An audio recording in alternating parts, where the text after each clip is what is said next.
Yan,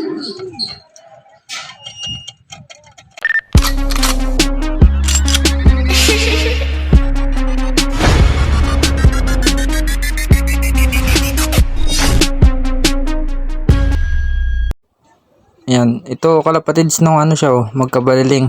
Talagang lumalapat yung ulo niya dun sa sahig ng kulungan. Tapos bumabalik-baliktad yan. Yan, ito naman siya nung ginagamot-gamot na natin siya. Binibigyan na natin nung Phoenix at Turboflox.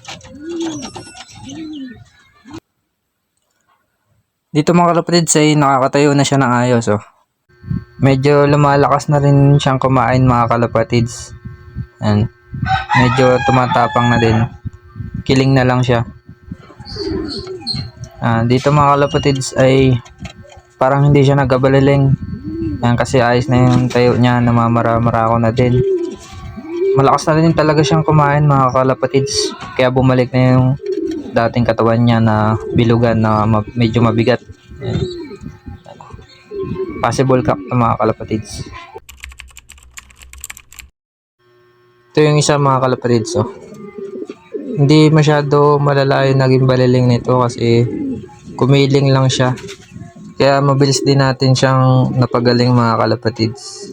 Yan, ang lakas ng mamara ko. Pwede na natin siyang i-breed. Papakita ko sa inyo yung itsura na nung nagkabaliling siya mga kalapatids. Ito mga kalapatids, yan, nakaganyan siya lagi. Please like, subscribe, and click the notification bell para laging updated sa mga bagong videos natin.